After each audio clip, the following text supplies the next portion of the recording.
Maybe get on an episode of SNL. I mean, just saying. Yeah, that was totally planned, by the way. That was definitely planned.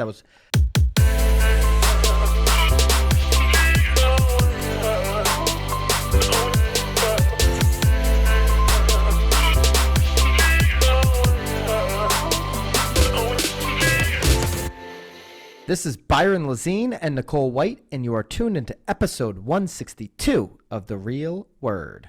Word is up. Wow, you must have had coffee in between. No, I haven't had coffee. Chatting and then just that. I mean, you're awake now. Legitimately, no coffee in 3 straight days. Huh, you're like there's another teammate on our team that gave up coffee too. I mean, really? Why? Yeah. Mm-hmm. I don't know. I'm just testing it out. No coffee, Sounds horrible. I'm cutting things out left and right of my Well, I think intake. what you're supposed to do is you're supposed to cut everything out and then slowly introduce it all back. Cut everything out? Yeah. Are you trying to do it for like health purposes or? I'm just testing. Always be testing. That's what you should be doing on your ads. Always be testing. That's what I'm doing with the diet right now. All right. Nobody wants to hear about my diet though. They want to hear about these rackets. Racket number 1. We've got some ShowingTime news. We've got a huge acquisition. Every week there's another acquisition for racket number 2. And then racket number 3, we're totally changing up the marketeer of the week. We're going celebrity real estate stuff is happening. So that's going to be the 3rd racket. All right, racket number 1, interest in Instashowing. Soars, is it the next ShowingTime? First of all, in the comments, if you even know what Instashowing is, if you've used it, love to hear if anybody has used it. I've never heard of it until today. I mean, they totally must have ripped off Instagram a little bit there. Right, little rip and off. again, when they started it, they were probably like, oh, why not use it? It's trending. And then here it is. Here it is now getting tons of inquiries. A showing management solution for brokerages and MLSs. Instashowing does a terrific job of not overcomplicating the process of arranging a showing. Sounds like ShowingTime. So anyways, it helps you manage. That's what ShowingTime does. The owner, or I don't know if it was the owner, the founder, says he has had about he's got about 1,000 users, but how many inquiries has he had, Nicole? It says he's had dozens of MLSs with more than 10,000 requesting a quote. Okay, so dozens of MLSs. That's not a ton. Yep. I mean, there are over 600 MLSs. If he would have said hundreds of MLSs, that would have been a game changer. He said overnight. It's over in one night. It sounds like this is all happening. But I think what's very interesting, though, is just like you said at the very beginning, like who has even heard of Instashowing? Who even knew that there was another option out there? Okay, yeah. So this was the day after Zillow announced that it gobbled up ShowingTime. Yep. He suddenly became busy. He felt like the entire industry is trying to onboard his site overnight. He's had dozens of MLS inquiries that have 10,000 plus requesting a quote. So, okay. All right. That's a big jump from 1,000 users. For sure. By the way, the founder, he's 22 years old. So interesting. Very interesting. Only 1,000 users. So it doesn't even sound like they have a big MLS signed on. What is interesting, we can pop it up here, maybe on the screen or maybe not, because I know Bobby's short on editing time. Maybe we will, maybe we won't. Who knows? But if you go onto my Instagram, you can definitely find it at Byron Lazine. I did a reel on it. This is probably on your MLS too. They did an announcement, ShowingTime and Zillow announcement. Important information about the privacy of your data. Our clients and industry partners are integral to our business. And it goes on and on. So everybody's, the MLSs are trying to get out ahead of this. Like, don't worry, use ShowingTime right now. But we're also looking into other services for our users. There's also, Nicole,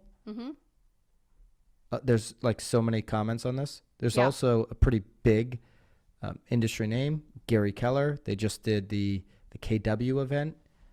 He said, you want to hear what he said about this whole ShowingTime thing? Love to hear it. He said the industry was in for a fight. He is maybe taking the gloves off, maybe putting them on. I don't know which direction he's going, but he is ready to go after Zillow.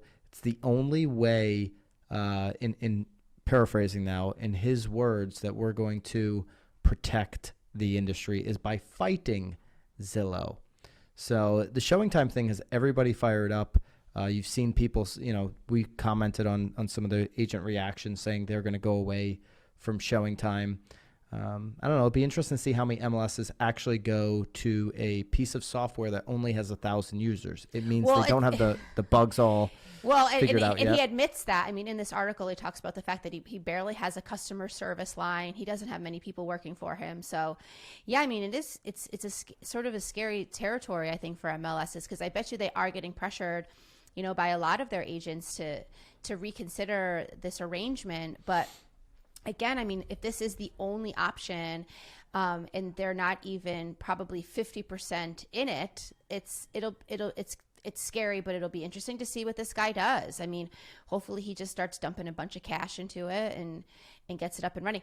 What would be interesting, though, is if somebody actually maybe became some sort of like investor. I mean, now would be the time maybe for, for NAR to hop in, or again, especially if they're wanting to really compete and, like Gary's saying, to fight. Like, this is your opportunity here. This guy has clearly got something, but is wildly behind. So, well, that's right. And Brad said it last time. Like, instead of complaining about it, what the brokerages didn't do for the last 20 years, which was really invest in the products and the tools that consumers and agents want to use.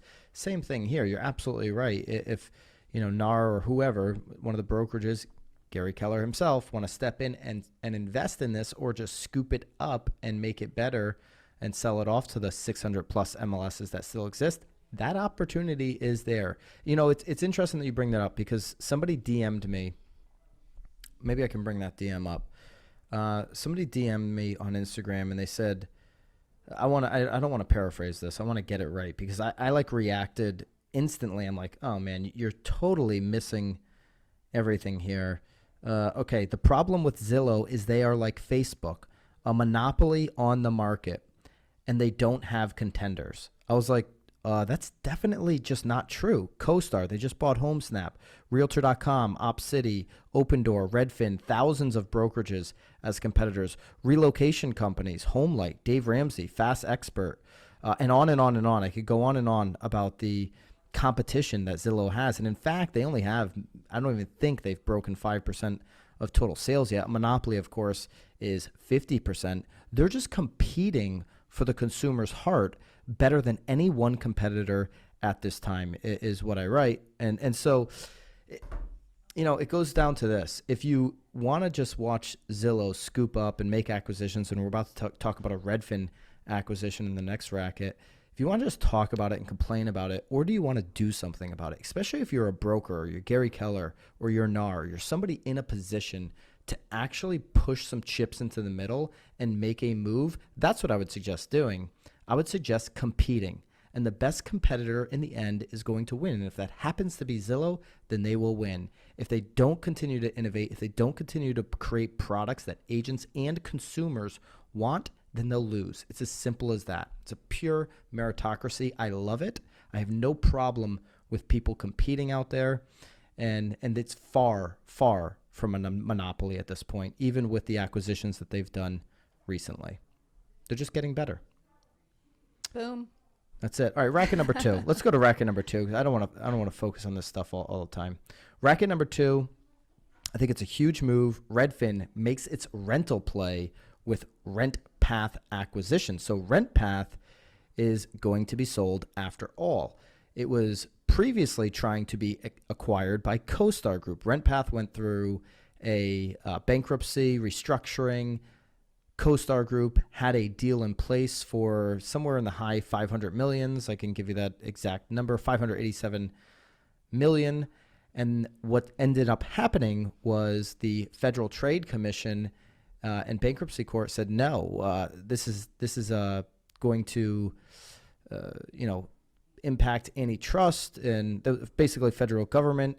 Now, the Federal Trade Commission and bankruptcy court has signed off on this deal to Redfin, which is a $608 million in cash deal. Well, I think it's still requiring. The deal still requires a sign off, so it hasn't been signed off yet. Correct. Yeah. So the Federal Trade Commission, correct, still requiring a trade off, a sign off. Said no to CoStar, but we're waiting to hear from Redfin. That's exactly right. Yes, and so we're waiting to hear. But this is only Redfin's second acquisition. So the argument, talking about monopolies in the last racket, the argument from CoStar buying this was that they have a monopoly on rentals, on the rental market.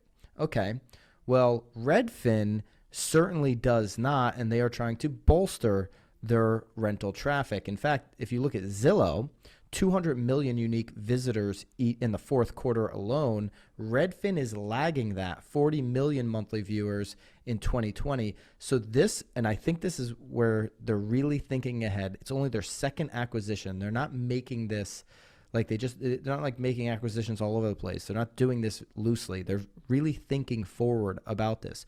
If we can get RentPath, if we can boost our unique traffic count each and every single month and start to catch up to Zillow. But if we can do it in a way where we start with rentals, where we start with young people who are going to be long-term users of our app, who are then eventually going to buy on our platform, I think that's brilliant.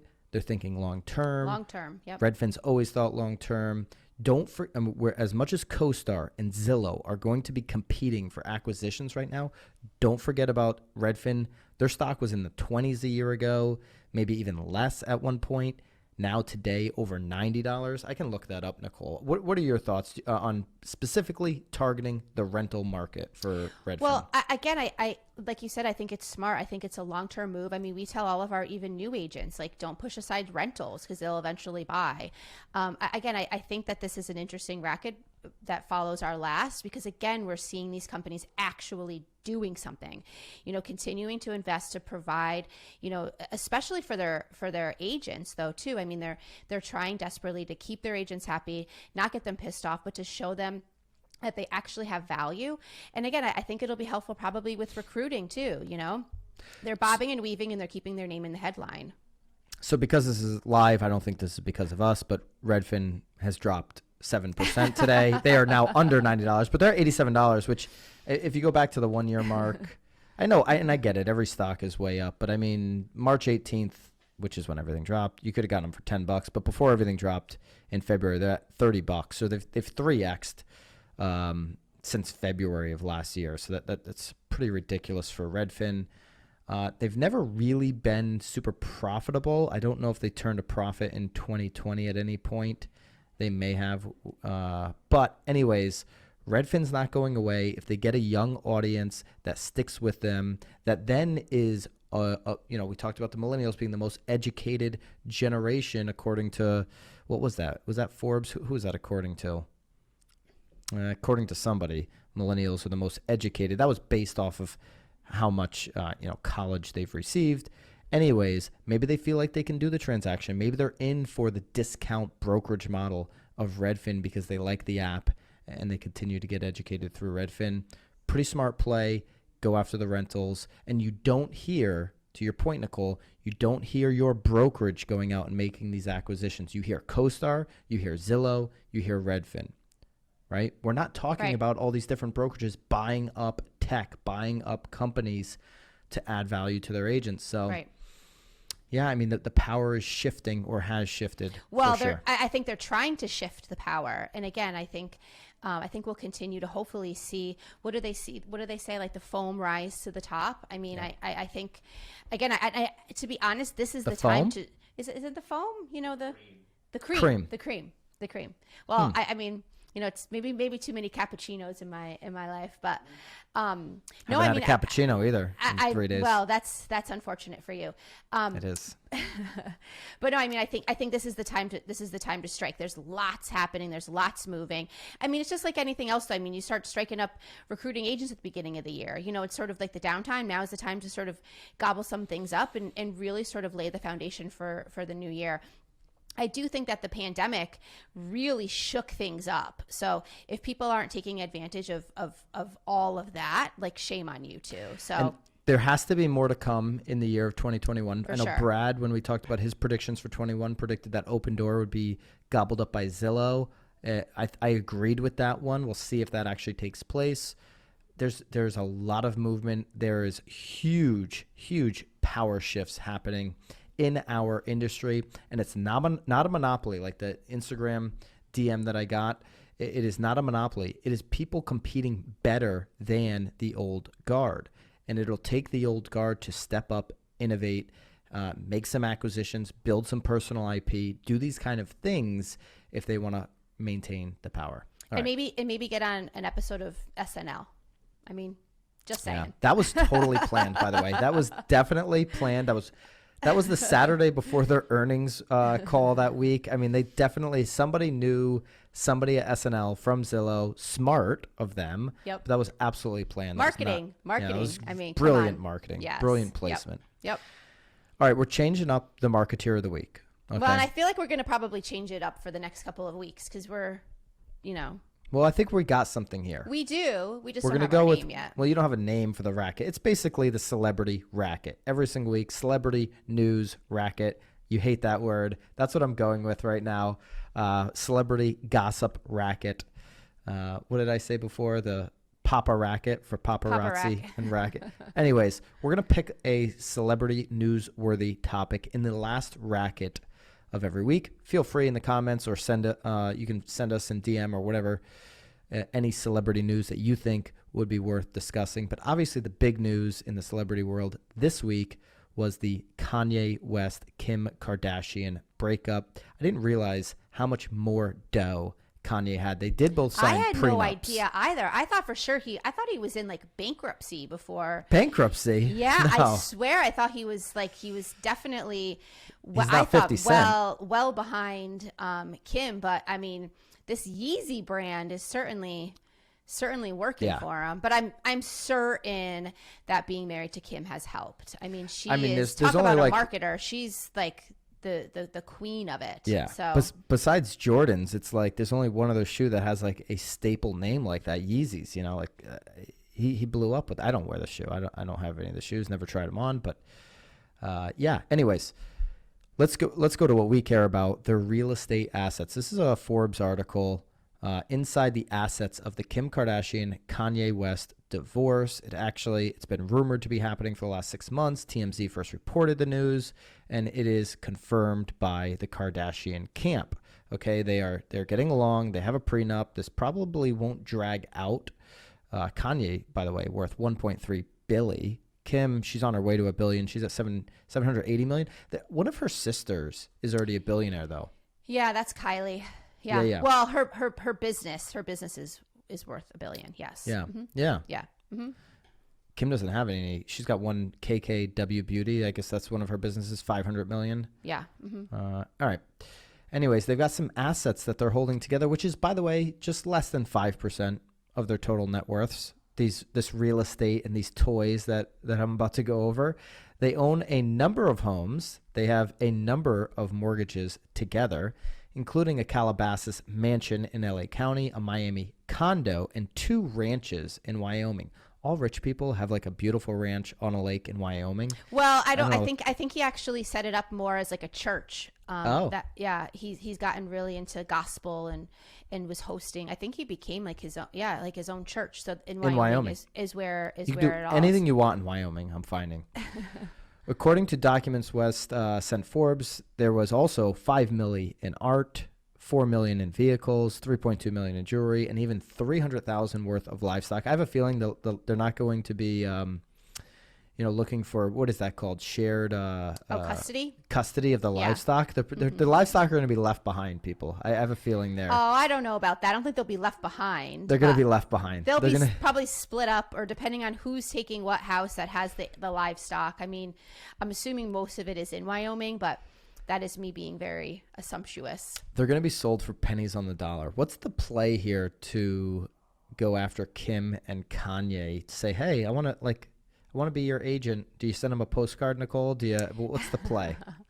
I'm not even so certain that anyone's selling anything yet. I mean, we were just talking about it before the show. I mean, it took them 6 years of their 7-year marriage to actually renovate their Calabasas house. So I wouldn't be quick to assume that they're going to be selling it. But Jesus, I don't even know. I think you got to go to Mama Bear. I think you approach her, right? You got to go right to Chris and see if she could hook you up. I mean, she's the top dog in that family. You got to go to the management team, and if you go to this Forbes article, you can actually click.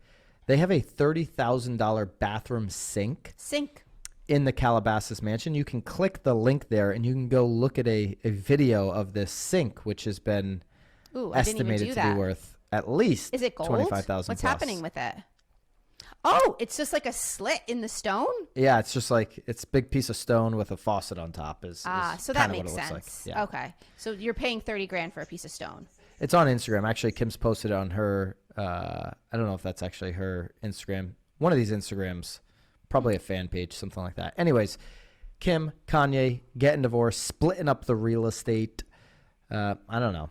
Wyoming, if you're a Wyoming agent or a Calabasas agent, love to hear from you in the comments. Also love to hear from you if you think we should continue to do the celebrity thing. If you want us to maybe, when celebrity homes become available, if you want us to do a real word tour of that house and comment on the house, that could be a thing.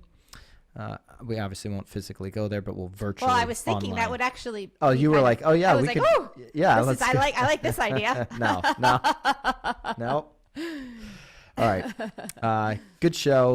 Love your thoughts on the acquisitions that are happening in our industry, of course, and really would like to know if anybody has used Instashowing. We use ShowingTime still in our MLS. I know the Connecticut MLS, the Florida MLS, they're still both using ShowingTime. But love to hear from you if you've used Instashowing. There's only 1,000 people out there, so if you're one of the 1,000. Or if you're one of the MLSs that are looking into it. Well, that's what I'm thinking, too. I'd love to talk to an MLS that maybe is considering the move and what is, like, provoking that move. Is it Zillow or is it their consumer? Oh, it's Zillow. Yeah, well, it's Zillow and well, but I'm wondering, from the agents. Right. Yeah, I'm sure. Okay. Yep. All right.